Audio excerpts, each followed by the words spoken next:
If your creative push has helped you, you can help the show by shopping on Amazon.com. All you have to do is head to yourcreativepush.com/Amazon. That will take you right there, and you can shop how you normally would. A small percentage of your purchases will go directly to helping cover the costs of creating, hosting, and maintaining your creative push. And especially with the holidays coming up, you can make a big difference just by buying the things you were going to anyway. Again, that's yourcreativepush.com/Amazon, and thank you for thinking of the show and for helping out. Your Creative Push, episode 172. Can I take that initial sucking for the long-term benefit of actually being pretty good at something, you know?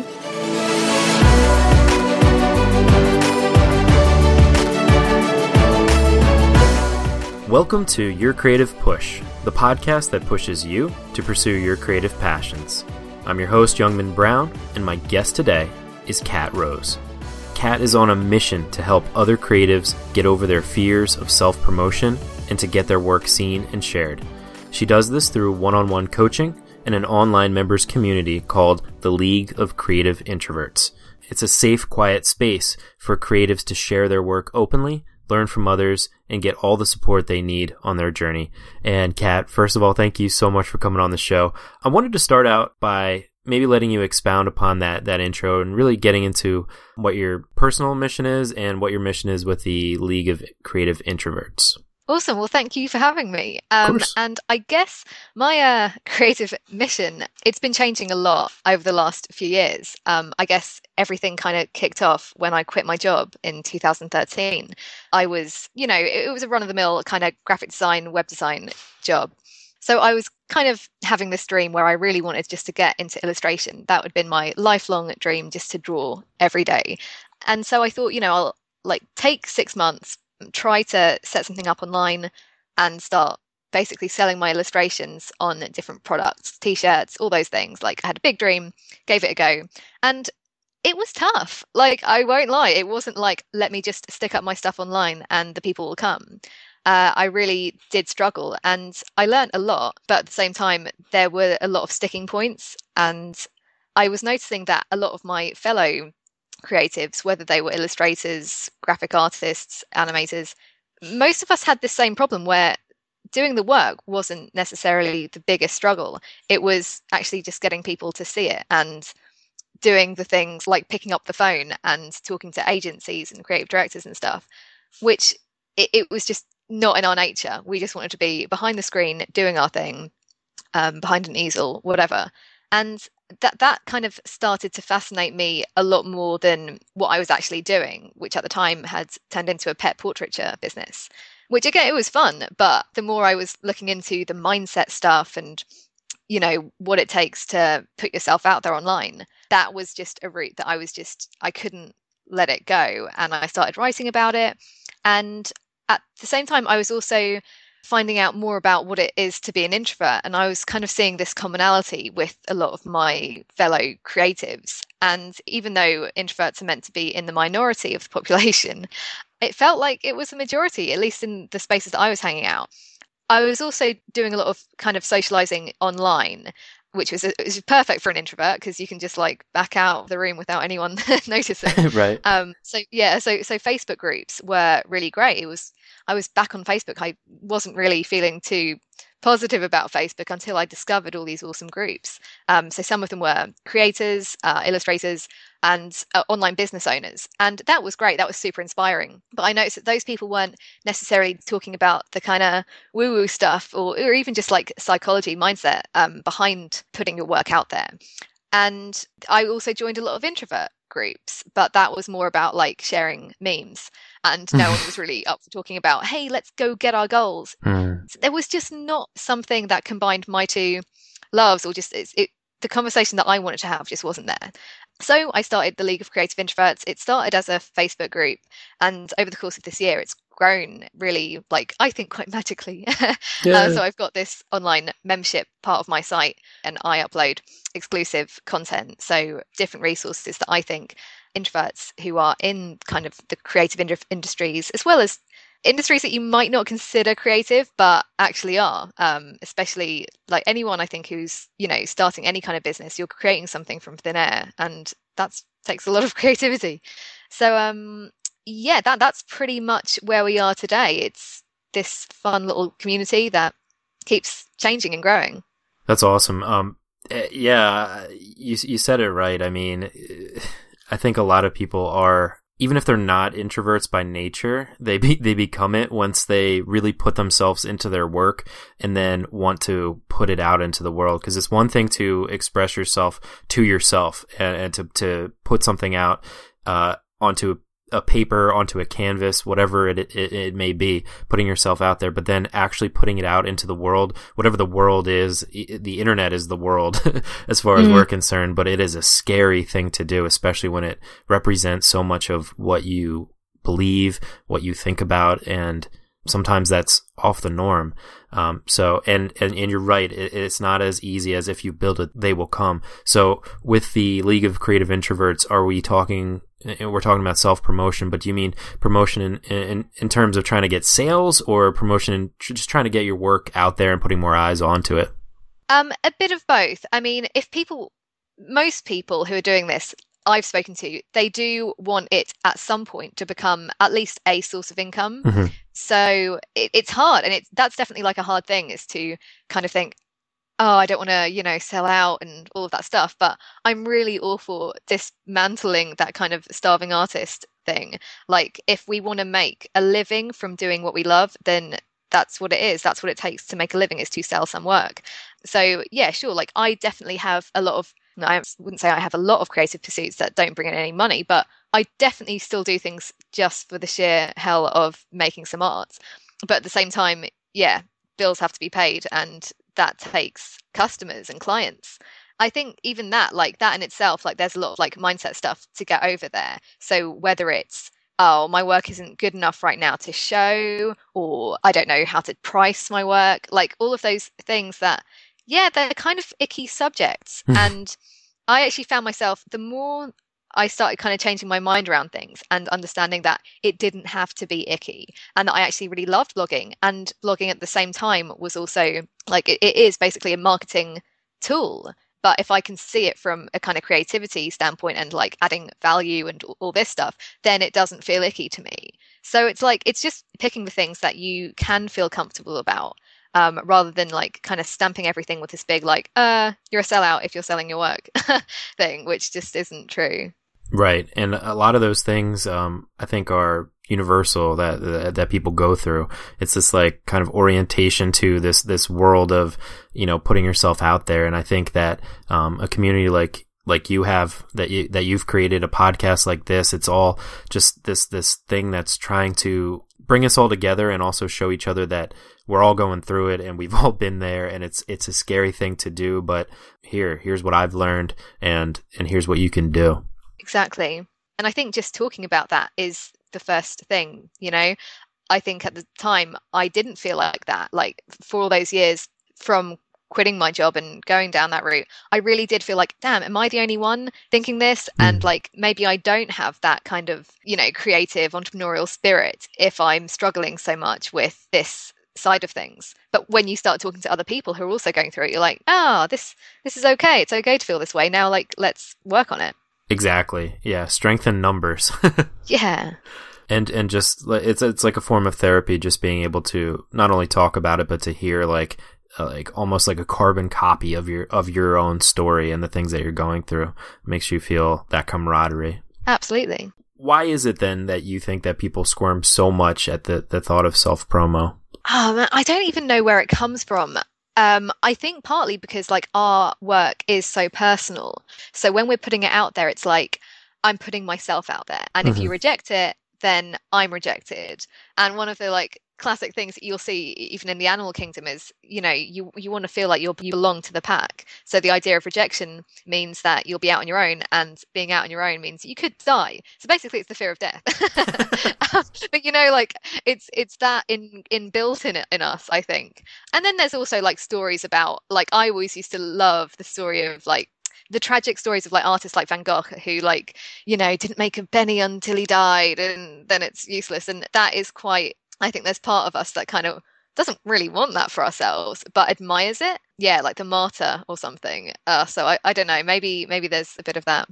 Yeah, I think everything that we're scared of comes from that fear of death. But it's one of those things where you have to just kind of start. You have to just start putting yourself out there in little pieces, little chunks, and then you realize that you aren't gonna die if not everybody likes your stuff. And I guess one of like the biggest things is just finding your own audience, the audience that really resonates with your work. 'Cause it's not going to be for everybody, whatever you do. Like 100% of people aren't going to like really appreciate what you do. So it's finding that audience and being okay with the fact that, you're going to have a limited audience. Yeah. And that was something that took me a long time to work out. And, even hearing it from like businessy people who would be like, you must find your niche and stuff like that. Even that felt forced. So I was like, what does that even mean? It wasn't until I started the League that I realized, oh, these are my people, without even trying, just because I had put my own little idea out there and scratched my own itch, really. So it's funny how it happens, but now I can see the true power of that and how different that feels compared to when you're trying to speak to everyone and trying to please everyone, which doesn't feel good and it doesn't really work. Right. And sometimes you have to like almost start out by not necessarily trying to please everyone, but just saying something, just saying something in your creative work, just putting yourself out there, and then it kind of falls into place exactly like you said. You kind of find your tribe, Right, rather than like trying to craft it. And I think that might have been why I struggled earlier when I was thinking, oh, I think I want this kind of person to like my thing, and then trying to make work around that. Like that was not productive, and it didn't feel good. So yeah, your audience kind of finds you in a way. For sure. So how do you kind of face that initial fear then when you haven't put anything out? You just opened up an Instagram account or whatever it may be, whatever the equivalent it may be in your life, and you're about to publish your first thing. How do you kind of face that fear? Yeah, I think it's trying to understand the difference between different types of fear and knowing that if you can kind of make friends with that fear and be like, well, this is clearly something that I'm having resistance around, and that's different from, oh, I think that's a snake. Like these are different types of fear. And oh no, I've totally forgotten the analogy, but I was reading this great book by Pema Chodron, and she kind of talks about these different types of fear. Anyway, maybe it's something for the show notes, but it's just kind of like leaning in towards that fear and actually seeing it as a good thing. I've noticed that when I do start doing scary things, that it almost becomes kind of exhilarating, and you won't know that until you've done the scary thing, obviously. But then the next time it comes to taking another little step towards that fear, you sort of remember that and you're like, oh, actually, the last time I did this, it was quite rewarding, so I think I'm just going to give it another try. But yeah, it's just taking those first baby steps, and I really mean like the tiniest things. For example, one of the biggest things for me, and this is just earlier this year, was getting on camera. And it's totally still something that I'm struggling with, but I started just because I was really into Periscope. So I was watching all these scopers and I was like, oh, they were so encouraging. They're like, you should do it too. So I just couldn't do it. I like physically like was sweating buckets. So I just started making little videos for myself on my phone, just to get used to actually looking at myself and speaking into my phone. So I did that, every day for a week. And then I was like, okay, I'll get on Periscope, but for 30 seconds to a minute. If I've done that, then that will be my scary thing. And it was really just breaking it down. So whatever it is, the more you can break it down and the more often you can do it and almost make it into a habit rather than that thing I need to do on Saturday morning, or Monday morning. All of that kind of helped me, if that makes sense. It makes a lot of sense. Yeah, I went the opposite method. I just jumped right in and recorded my first episode the first time I recorded anything.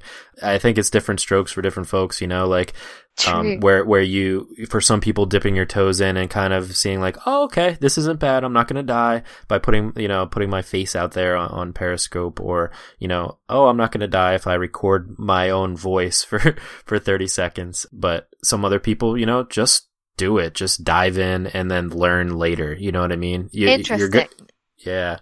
Yeah, I think that could work. I mean, because from an introvert perspective, I think we have the tendency to really overthink things. So it can just delay things. And I think having that cold turkey approach could actually be really effective. It's kind of like, yeah, like you said, I think even in people who have phobias, I think one of the ways of dealing with it is really just, there's a proper like psychological name for it, but really, like if they're scared of snakes, just give them a snake, like really plunge in, and that is actually incredibly effective. Yeah. And cruel. It is. Yeah. I'm not necessarily, I'm not saying that it wasn't the most terrifying thing ever. And we were talking about this before the episode. I was like, because you've listened to the podcast before, and you were just saying how you liked it and stuff like that. I was like, don't listen to like episode 1 through 50 because it's terrible. But it's like the same thing, like you go back, you learn, you evolve, you become better, and then things move on. But you're always going to be shy or embarrassed about the time that you did jump in and you knew nothing about what you were doing. But sometimes it could be effective. Yeah, I mean, I would say that it's really hard for our ego to take that, the fact that we are going to suck when we first start something. And it's really like, can I take that? Can I take that initial sucking for the long-term benefit of actually being pretty good at something, Absolutely. And I think that especially for introverts, that is a tough part of it, especially with what you're doing, trying to encourage people to put your stuff out there and help them to put their stuff out there.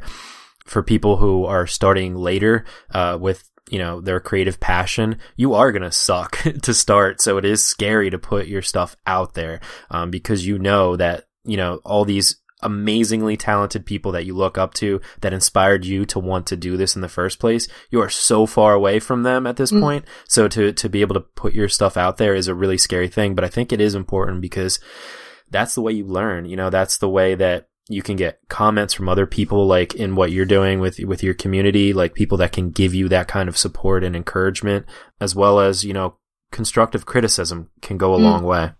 Absolutely. Having that, I mean, I was listening to somebody on a podcast earlier who was talking about that, and it's really important to have that kind of, it's not quite moral support and it's not quite like criticism, but somewhere in the middle where you've got someone who can just be like, yeah, I see what you're doing, and like, I'm going to encourage you. I'm going to give my opinion when you need it or ask for it. And there's a nice balance. And I think it's quite hard to find that person, but I mean, that was part of my idea as well with the communities, is just, can we do this for each other? Because we're all going through something similar. It's not like, if I went to my mum, for example, she'd be like, whatever you do is wonderful. If I went to my dad, he'd be like, whatever you do, I could probably criticize terribly. Right. Like sometimes you just need something in the middle that is actually helpful. Right. I think it, kind of like you were saying, it's really hard to find that in real life, IRL. It's really hard to find those kinds of people, because I think they're few and far between. And I think, like we're talking about, a lot of those people are introverts, or at least are introverted about their creative passion. With the podcast, when I've told people in real life, people that at work that I'm doing this, I'm amazed by like their kind of thing. They're like, oh, I do stand-up comedy like on weekends, or oh, I actually like am a painter. I'm like, what? You really? You know what I mean? People are shy to come out with that. And I think the internet does allow for that kind of anonymity, but also being able to put yourself out there in a kind of a safe environment. That's why I really love what you're doing.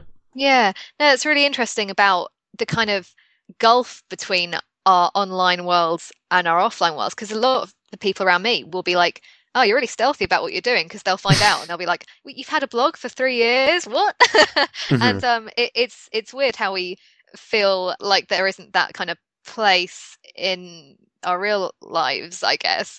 That said, the more I've started doing that, it has been really helpful. Like, I started a meetup in my local area because I'm new here and didn't know anyone, and I was like, okay, if you left this up to your introvert self, you would not speak to anyone for 6 months. Kat, like, you need to make a meetup, because that's the only way you will keep yourself responsible for not turning into a crazy hermit. But from doing that, like, it's been amazing, and it's amazing the kind of people who come. It's like, oh, they're all like me. Whereas had I not done that, I don't know what would have happened. Right. And that's why I think it's really important to, not like run around the streets saying, I'm an artist, I'm a podcaster, I'm a whatever, I'm a musician. But like when those opportunities come up, like to be really proud of what you do and to not have a hesitancy to call yourself an artist, to call yourself whatever it is that you do. And I think it's the way that the society is now, it's like almost, it's not embarrassing to be that, but you feel like there's no camaraderie in real life, like I was talking about before, that it is like a coming out almost, you know, like it is like this secret passion that you have. And I think it's really important to kind of be proud about that, because then you can be like an ambassador for creative people everywhere, you know, like you can now find a friend that was like, oh my God, you do that? I had no idea that you had a blog for 3 years. I had no idea that you had a podcast for 2 years. I had no idea that you were putting yourself out there in this way. Here's what I do, and I would love to put myself out there too. And then you can kind of find that in real life type of connection. Yeah, and it's funny. It just made me think about how it is difficult for us to talk about what we do. Like, I will still just fall into the easy answer of, oh, I make websites, because that's like easy for people to understand. But am I going to go and say to them, I'm a visibility coach who founded the League of Creative Introverts? Like, to most people, they're like, sorry, what? So I think it takes a lot of guts just to say what we are, or even just like aspire to be, because again, that like inner critic is saying to us, like, who are you to say that you're an artist, or you know, prove it? And we don't have to. We can just say it, and we are. Yeah. Yeah, it's as simple as that. That inner critic sucks, because he or she never kind of goes away. Like, they're always there. They're always going to be there, no matter how far along your journey you are, no matter how many episodes you've created, no matter how many paintings you've made. They're always going to say like, yeah, but like, you're kind of faking it. Yeah, yeah. You know, are you really that good? You know what I mean? There's always going to be that gap. So I think it's really important to just convince yourself and shut that critic up if you can. Yeah. And remember that people like Tom Hanks and Neil Gaiman, some of my heroes, still, well, they claim to have imposter syndrome. Yeah, so like that really reassures me. I'm like, well, if they feel like that, then there's no harm. Like that inner critic means nothing. Absolutely. Yeah, I'm trying to get both Tom Hanks and Neil Gaiman on the show. Aren't they I think I'm closer on Neil. But yeah. Yeah. So I wanted to talk real quick about your article on your website. It was called 7 Reasons You Might Not Be Reaching Your Creative Goals. Because I think it really fits in perfectly with, you know, what we all care about and what we're all struggling with, as we've kind of been talking about. So maybe could you touch on a couple of those reasons? Yeah, I'd love to. For one, I'm like addicted to goal setting, but I still realize that you can set all the goals you want. Actually achieving them is something else altogether. So been doing a lot of like research around it, and I think sure, we've got that kind of framework of specific, measurable, actionable, you know, you've got all of these like ways of remembering how to set a good goal. But the things that I pointed out that I think really make a difference is, well, for one of them is that like they aren't necessarily realistic, and it doesn't mean that it might not be realistic in the long run. But if you're someone like me who is very much like, well, a bit of a skeptic about the world as well as what I can achieve myself, it's not as easy as me saying like, looking in the mirror every day and saying like, I'm going to be a millionaire by the time I'm 30. Like, it's not going to happen if I'm going by my own belief, which is, I don't think so. Like, that inner voice is just too loud. However, if I'm to like break that down and start thinking about little steps that I can buy into, then that's when things become like a whole lot more believable, and I can actually move towards those things. Another point is that it's not measurable. So this is something that I had to learn the hard way, because I'm quite like, I would call an intuitive type and not so much a specific hard facts kind of person. I mean, I can be, but I tend to, especially when we're talking about creative things, get a bit blurry. So I'm like, yeah, I want to make more art. Like, what is more? And like, what would be success? So it's trying to like work out what those metrics are, just for everything. And like, one thing that I started doing recently, which is maybe a little bit over the top, but even having like a daily like metric system. So it's like, you know, break your life down into the things that you value, which might be work, creativity, relationships, health, something like that.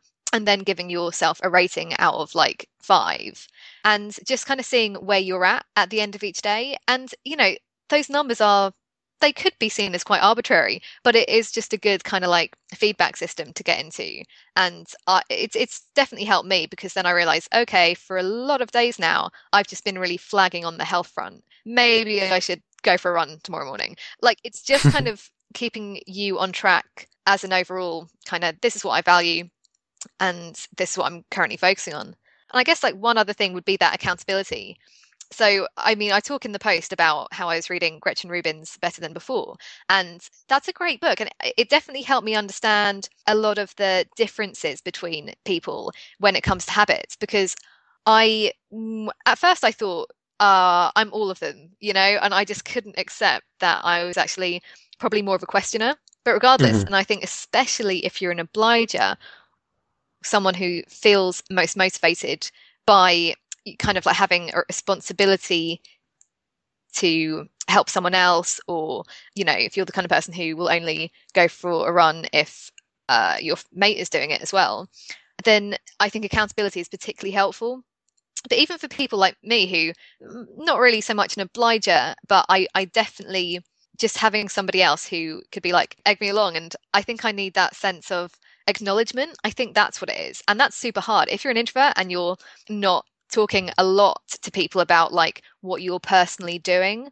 Like, I talk about ideas. I don't really talk about like what I'm up to very much unless I'm on a podcast when I won't shut up. But I do think that having that kind of just one person or a group of people who you can be like, yeah, so this is the thing that I'm trying to do. Kick my ass if I don't do it in a week.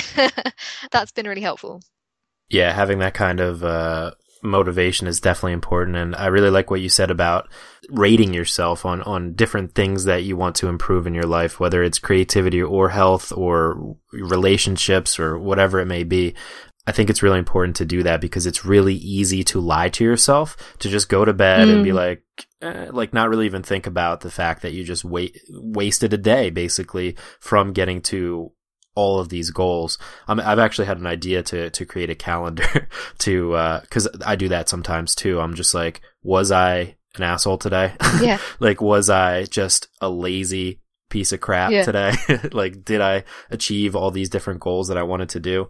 And I think that, you'll be surprised sometimes when, a week can go by and, 6 of those days you can say, yes, I did not do, I didn't live up to my potential, I think it's really important to not lie to yourself and to really evaluate yourself in an honest way. Yeah. And to like give yourself a bit of a pat on the back when you have done the things. Absolutely. Because that is really motivational, especially for me. Like, I get a kick out of achievement. So naturally, if I'm on a good streak, I feel good about myself. Yeah, it can be as easy as a check mark too. Just like checking off a day, be like, yep, I'm a good person today. I did what I needed to do, and I pushed myself towards a goal rather than kind of staying put, Yeah. This has been awesome, but it is time for the final push. And this is where I ask you to reach to the microphone and grab the shoulder of one of the listeners that you've already really inspired today, and just give them your best words of advice and really push them to pursue their creative passions. Okay, so first of all, actually, you can. And those 3 words have been something that I continuously have been telling myself, and it's been really helpful. It's that kind of, I guess it's the response to that inner critic, and you can only really prove it to yourself once you try the thing. And it also helps just to see everything as, because, I've been talking about some stuff today and you might be like, I don't know if that will work for me. Well, it might not, but you'll only know if you try. And I wouldn't encourage anyone to put pressure on anything to work for them. We read a lot of this stuff like, here are 10 ways to do this amazing thing. But when you can treat it as an experiment, then you've got nothing to lose, and everything's gained. So yeah, that would be what I'd say. Absolutely. And people can head to thecreativeintrovert.com/push. And what is the special deal there? The special deal. Well, basically, you've heard me gab on about the League of Creative Introverts. And if you're interested in joining us, then you can give it a try for $1 for 30 days.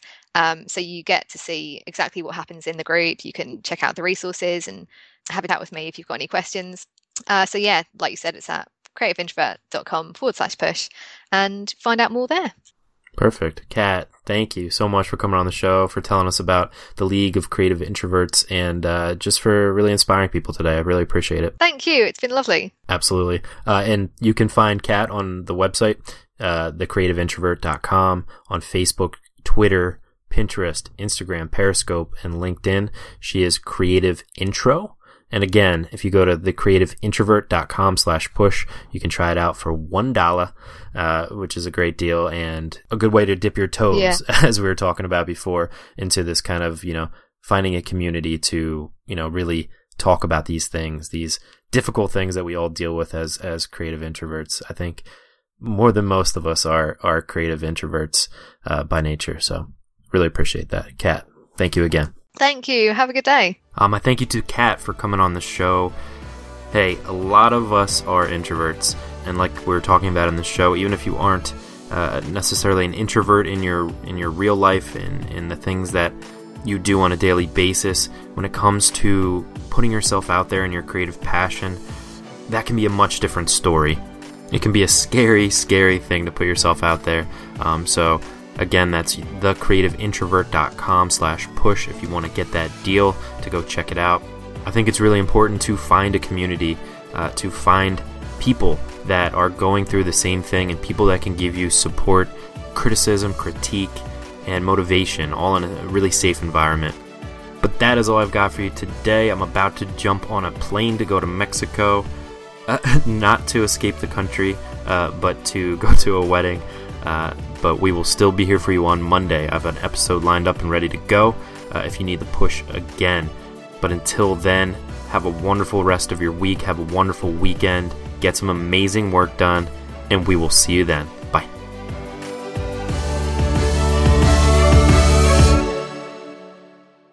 Never miss a push. Head to yourcreativepush.com/subscribe to find the easiest way for you to subscribe to the podcast.